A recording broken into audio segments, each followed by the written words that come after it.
زمزمه بهاران مژده نوروز را از آن سوی دیاران دوردست، از آن سوی دشتها و دامنها، از ماورای آبها و کوهها بر ما میرساند. اما چه غمناک غمنامه است ایام من و تو را. گویند به نوروز که امسال نیاید، بر میهن خونین کفنان ره نگشاید. آری هموطن، به یاد آور میله گل سرخ را، جنده سخی شاه مردان را. به یاد آور میله کوی سخی و خیرخانه را در نوروزهای نه چندان دور. به هر حال همچنان که هیچ چیزی در این رباط غم پابرجا و جاودانه نیست، این روزگار غم نیز نخواهد ماند و جایش را روز روشن آزادی، روز روشن محبت فرا خواهد گرفت. و یک بار دیگر مردمان ما در گرمی محبت و در صفای صداقت یکدیگر را در آغوش خواهند کشید و نوروزها را در همان سبززاران جلگه ها پای کوبان و دست افشان جشن خواهد گرفت.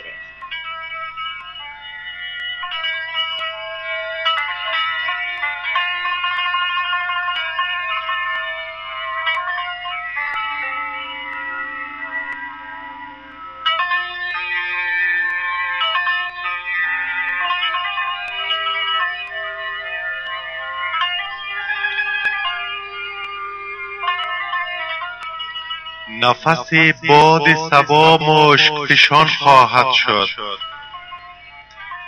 نفس باد صبا مشک فشان خواهد شد. عالمی پیر دیگر بار جوان خواهد شد.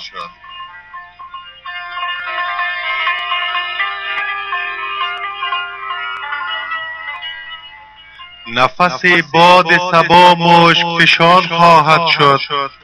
عالمی پیر دیگر بار جوان خواهد شد. ارغوان جام عقیقی به سمن خواهد داد. چشم نرگس و شقایق نگران خواهد شد. این تطاول که کشید از غم هجران بلبل، تا سراپرده گل نعره زنان خواهد شد. گر ز مسجد به خرابات شدم خرده مگیر، مجلس وعظ دراز است و زمان خواهد شد. ای دل ار عشرت امروز به فردا فگنی، ای دل ار عشرت امروز به فردا فگنی، مایه نقد بقا را که زمان خواهد شد. گل عزیز است غنیمت شمریدش صحبت، گل عزیز است غنیمت شمریدش صحبت، که به باغ آمد از این راه و از آن خواهد شد.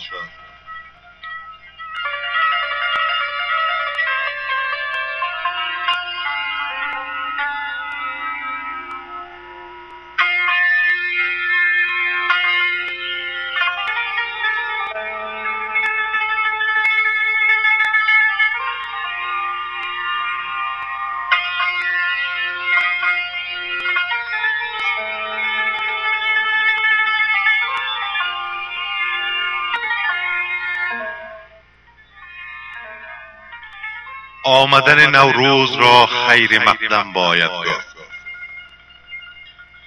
سال و ماه نو را به چشم شادمانی باید دید.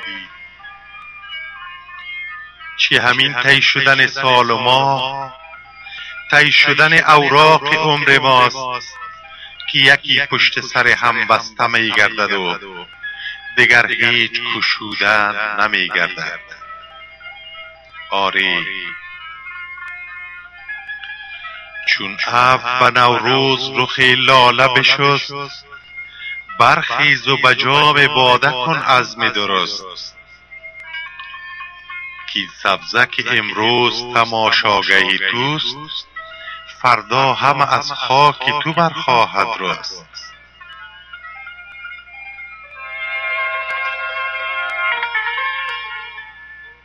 حال که به پیشواز سال نو به نظاره نشسته ایم و ورق تازه عمر ما در پیش رویمان کشوده شده، باید به استقبال زمان تازه با روح و روان تازه بشتابیم و نگذاریم که زندگی تازه ما را گرد و کدورت به تاریکی و سردی کشاند.